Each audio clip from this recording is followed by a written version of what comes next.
I had just turned 18 a few days ago, but instead of celebrating, my birthday ended in one of the most infuriating experiences of my life. My parents canceled my party at the very last minute. All because my spoiled older sister threw a tantrum. Originally, she wasn't even supposed to be around for my birthday. I was actually relieved about that. She had planned a trip to New York City with her friends, leaving 3 days before my big day. But of course, my luck ran out when severe storms in the Midwest grounded all flights, forcing her to stay home. She was furious about her trip being postponed, and my parents immediately started tiptoeing around her, desperate not to upset her further. She's always been the golden child, and they wouldn't dare cross her. On the morning of my birthday, she demanded that my party be canceled. Her reasoning? If she couldn't have fun, then neither should I. And unbelievably, my parents didn't hesitate. They went ahead and called every guest to cancel without even mentioning it to me.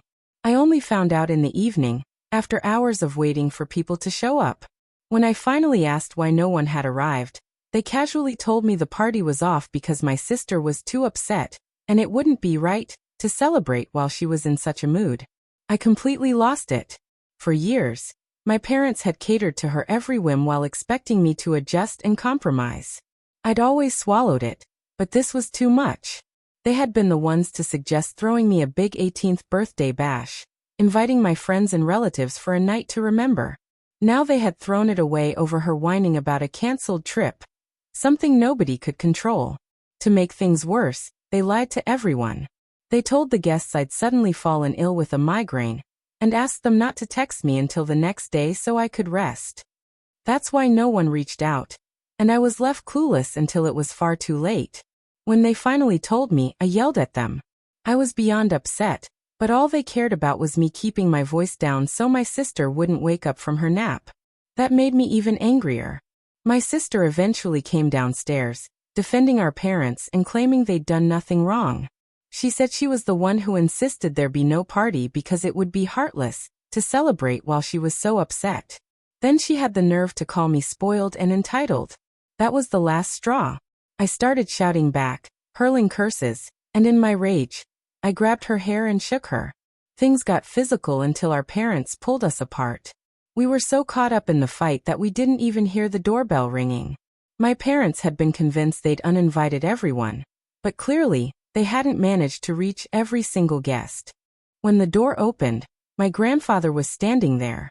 My paternal grandpa is a man everyone in the family both respects and fears, even my parents. Seeing him at the doorstep was the last thing they expected, and it wasn't a good sign for them. The moment he stepped inside, he began demanding to know why there was so much yelling and swearing. His eyes landed on me, probably because I'd been the loudest. Normally, I kept quiet about how my parents treated me. It always felt too petty to bring up. But that night, I didn't hold back. I told him everything. I was angry at both my parents and my sister, and I saw no reason to keep protecting them. Staying silent had only allowed them to keep mistreating me, and I was done with that. I told him how my sister had always been the favorite, not just this once, but for every single day of my life over the past 18 years. This latest incident was simply the breaking point. By the time I finished, my grandpa's face showed pure shock. Within seconds, he turned to my father and began scolding him. That's when I learned things I'd never known before, like how my grandpa had been sending my parents money every month for years to help them keep their business afloat and support the family. It turned out he was the one funding everything, including the party my parents had been pretending was their gift to me. He told them he was deeply disappointed, especially after seeing how their favoritism had clearly left me hurt and traumatized. My parents stayed quiet, letting him speak. But my sister, in typical fashion, tried to defend herself. She said the only reason she'd asked for the party to be canceled was because she was devastated about her postponed trip to New York, and it felt cruel to celebrate while she was suffering. My grandpa wasn't buying it. He told her point blank that she was the definition of entitlement, and that demanding I cancel my 18th birthday party just because her trip was delayed was selfish beyond belief. He reminded her that the world didn't revolve around her, a fact she clearly hadn't realized until then. Her arguing only made him angrier. Finally, he told my parents that he was cutting off all financial support. Then he turned to me and said if I wanted to leave, I should pack my bags and come live with him, because it was obvious my parents only cared about my sister. Even after hearing that, my parents' main concern wasn't losing me, it was losing his money. While they argued and pleaded with him to reconsider, I went upstairs, packed my things, and came back down without hesitation. I left with my grandpa, who didn't even glance back at his son. On the way to his house, he apologized to me for everything I'd endured and admitted he should have stepped in a long time ago. I'm not entirely sure what he meant by that, but I'm just grateful to be with him now. The only ones upset about this arrangement are my parents. They've been calling and texting nonstop. I haven't blocked them, but I also haven't replied. I read every message, but ignore them all. They've sent long apologies, claiming they didn't realize how badly they were neglecting me. They said they only prioritized my sister because she was more delicate, and they thought I was strong enough to handle being overlooked. But the truth is, my sister is nearly 5 years older than me. If anyone should have been strong enough to share her parents, it was her, not me.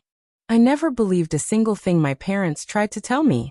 Deep down, I knew their sudden concern was only because they wanted me to come back so my grandfather would keep supporting them. All I had ever wanted from them was a sincere apology just once, but that never happened. The absence of it started to make me genuinely angry. This morning, I finally told my dad to stop texting me. I said outright that I knew their sudden change of heart wasn't real, that it was only about keeping my grandfather's financial help, and that I didn't need their fake apologies. I told him I was done, that their decision to cancel my birthday party without even asking me had shown exactly where their priorities were. That was the final straw for me, and I decided I would never go back. Instead of truly apologizing, my dad replied saying he knew both he and my mom had treated me unfairly, but they were willing to say sorry and do whatever it took to make things right. The willing to do anything part was a mistake on his part, because I took that chance to lay down a condition.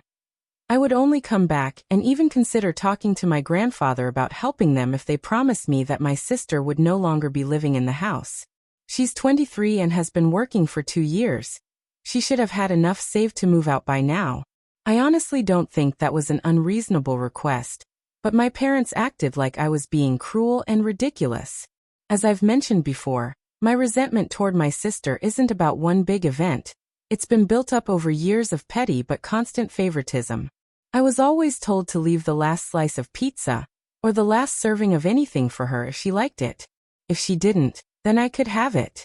I wasn't allowed to buy or wear clothes that she liked, because my parents insisted she had her own style, and I wasn't to copy it. That meant I couldn't have trendy things and had to wear her old clothes since we were almost the same size. New clothes for me were rare, because they saw no point when I could wear her hand-me-downs. These may sound small, but they stacked up over time. I never brought these issues to my relatives because they didn't seem serious enough for anyone to care. And honestly, if I had spoken up, it probably would have just made my parents angrier. As for my grandfather, he's someone the whole family respects. He used to be one of the top lawyers, winning tough cases, living a disciplined life, and he's very wealthy. Everyone admires him. I could have gone to him about how my parents treated me, but until last year he was busy caring for my grandmother during her final illness, and I didn't want to burden him with my complaints. After she passed, he was grieving, so again, I didn't feel it was the right time.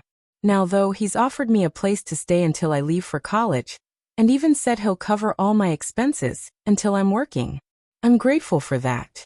And even though I have no intention of going back to live with my parents, even if they do kick my sister out, I'm keeping my condition in place just to see if they'll actually follow through.